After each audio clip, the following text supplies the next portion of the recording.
सलाम, नमस्ते, सत श्री अकाल। मैं हूं रज़ा और आप देख रहे हैं रज़ा ग्राफिका इंटरनेशनल प्राइम टाइम, जिसके अंदर दुनिया की बड़ी बड़ी खबरें आसान और कम वक्त में बताई जाती है। इस रिपोर्ट के अंदर हम आपको वो खबरें बताते हैं जो खबरें आपसे छुपाई जाती हैं और काफ़ी ज़रूरी खबरें होती हैं। इस रिपोर्ट की पहली बड़ी खबर यह है कि सऊदी अरब का पैसा इजराइल में लगेगा और इस काम के लिए अमेरिका ने हाथ बढ़ाया है। इसको और डिटेल में समझने के लिए आपको ये समझना होगा कि डोनाल्ड ट्रंप और सऊदी अरब के रिश्ते काफ़ी मजबूत थे। वही डोनाल्ड ट्रंप के दामाद जारेद कुशनेर, जी हाँ, इन्होंने ये काफ़ी बहुत पैसा है इनके पास, आप जान सकते हैं, समझ सकते हैं इस बात को। जारेद कुशनेर जो हैं ये डोनाल्ड ट्रंप के दामाद हैं और तो और ये डोनाल्ड ट्रंप के सलाहकार भी थे जब डोनाल्ड ट्रंप राष्ट्रपति थे अमेरिका के।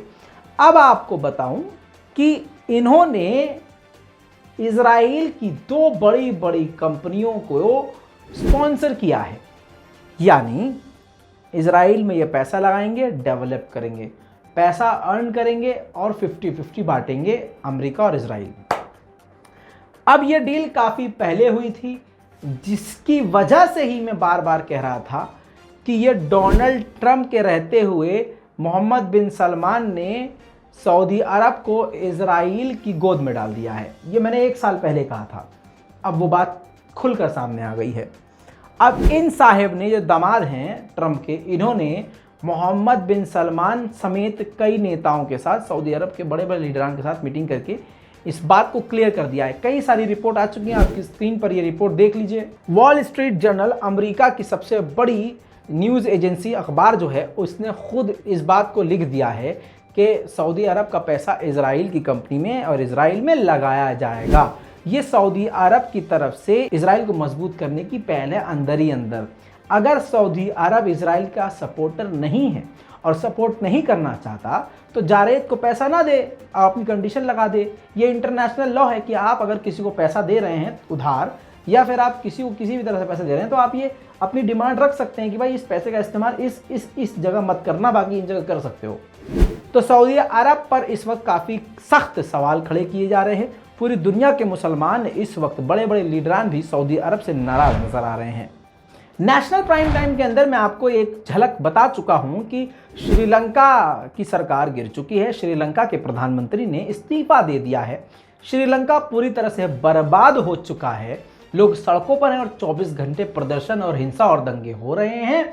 आपको बता दूं कि इस्तीफा तो दे दिया है राजपक्षे ने, लेकिन उनके समर्थकों ने, जो वहां के दूसरे एमपी हैं, उनका कत्ल कर दिया है और तो और एमपी के मकान को तोड़ भी दिया है। बिल्डोजर वहां भी चल रहा है भाजपा अंधभक्तों का।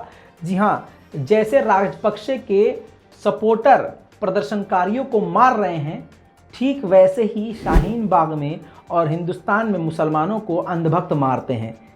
वो तस्वीरें आपके दिमाग में होनी चाहिए। ठीक वैसे ही राजपक्षे के सपोर्टर, जी हाँ, सरकार का विरोध करने वालों को बुरी तरह से मार रहे हैं। कुछ हिंसक तस्वीरें हैं, माफ़ कीजिएगा, दिखाना ज़रूरी है। देखिए, क्योंकि अल्लाह ना करे आने वाले वक्त में भारत का ऐसा हाल हो। देखिए,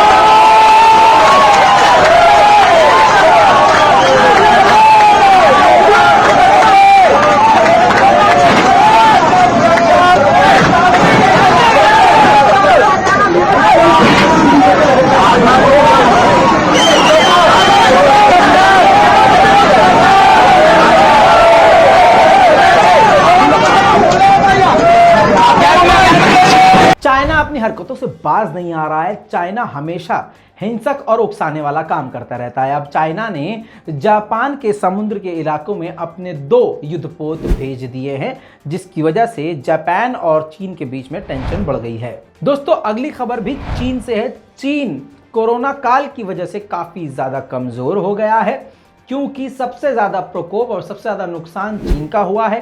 पूरा शहर बंद है, उसके अलावा सारे मार्केट इंडस्ट्री बंद है, सील है, जिसकी वजह से सालों से नुकसान झेल रहा है और अचानक उसकी ग्रोथ भी रुक चुकी है। रजब तैयब एर्दोगान ने अपना बड़ा दिल एक बार फिर से दिखाते हुए सीरियन 40 लाख रेफ्यूजीज को जो तुर्की के अंदर हैं उनको राहत देते हुए कहा है कि हम अपने मुल्क से इन 40 लाख सीरियन को नहीं निकालेंगे। पूरी दुनिया में सीरियन मुसलमानों का सबसे बुरा हाल है, क्योंकि सीरिया पूरा मैदान जंग बना हुआ है, पूरा सीरिया उजड़ा हुआ है, हर चीज़ की वहाँ पर किल्लत है। ऐसे में 40 लाख लोगों को, रेफ्यूजीज़ को अपने देश में पनाह देना अपने में ही काफ़ी बड़ी बात है। साथ में एर्दोगान ने कहा है कि जब तक मेरी सरकार है, जब तक मैं हूँ, तब तक इन सीरियंस को तुर्की से नहीं निकाला जाएगा। दोस्तों, इसी के साथ आपको एक बड़ी खबर और बता दूं, स्विट्जरलैंड में तुर्की लोगों के बच्चे जो हैं एक फेस्टिवल मना रहे थे, तुर्किश फेस्टिवल था। उस वक्त पीकेके के लड़ाकों ने उन पर हमला कर दिया, जिसके बाद काफ़ी बड़ी झड़प हुई, काफ़ी हिंसक झड़प हुई। तस्वीर सामने आ चुकी है, देखिए।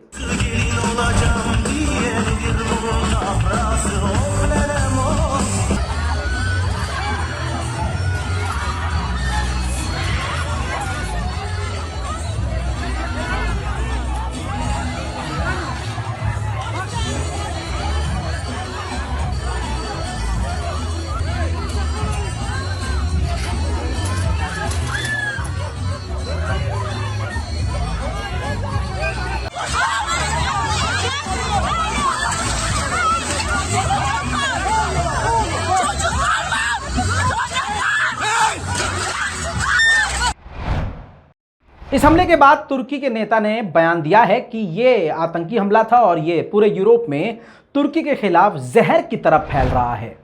जानकारी के मुताबिक एक बड़ी खबर ईरान की तरफ से आ रही है। ईयू के लीडर पहुंचे हैं ईरान, जो कि न्यूक्लियर टॉक पर बात करने वाले हैं, न्यूक्लियर डील पर बात करने वाले हैं। ये काफ़ी पॉजिटिव हो सकता है ईरान के लिए। कल जो मैंने आपको खबर एक बताई थी कि सीरिया के राष्ट्रपति बशर अल असद अचानक ईरान पहुंच गए, उनकी तस्वीर भी सामने आ चुकी है, क्योंकि आप जानते हैं मैं कोई प्रूफ नहीं छोड़ता हूं।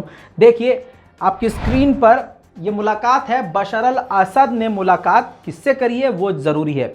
ईरान के जो राष्ट्रपति हैं उनसे बड़ी ताकत ईरान के सुप्रीम लीडर की होती है, तो सुप्रीम लीडर से भी मुलाकात करी है। सुप्रीम लीडर ने उनका खड़े होकर खैर मकदम किया है और ईरान के राष्ट्रपति खुद इस मुलाकात में पूरी तरह से उनके साथ थे। साथ में ईरान के राष्ट्रपति ने एक बड़ा बयान दे दिया है, कहा है कि नेटो जो फैल रहा है वो बड़ा खतरा है।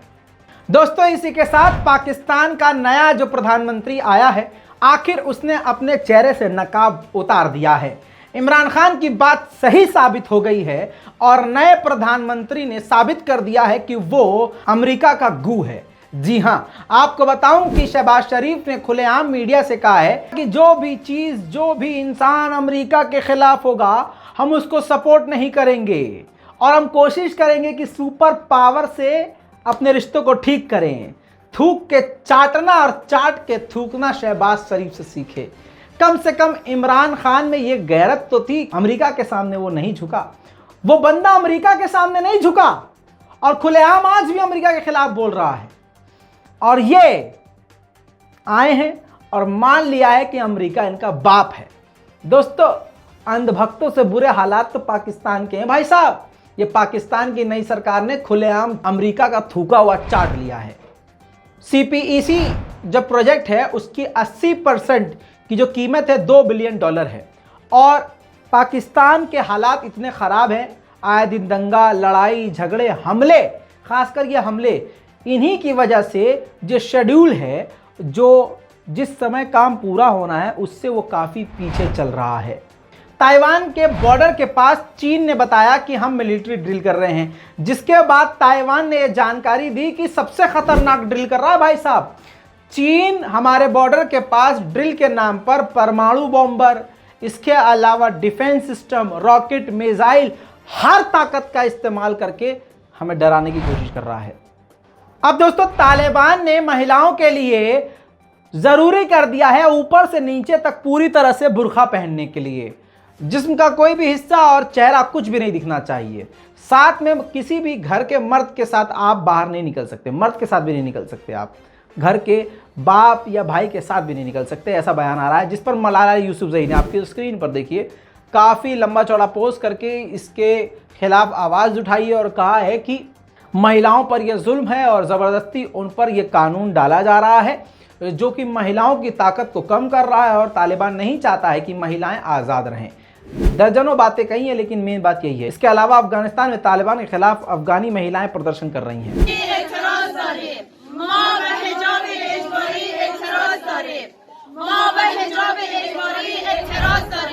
जैसा कि मैंने आपको बताया था कि पंजशीर के लड़ाके वापस आ गए हैं। तालिबान और पंजशीर के लड़ाकों में झड़पें शुरू हो चुकी हैं। पंजशीर के इलाके में फिर से गोलीबारी की आवाज़ आ रही है। अब तालिबान के लोग इकट्ठा होकर फिर से पंजशीर की तरफ रवाना हो रहे हैं।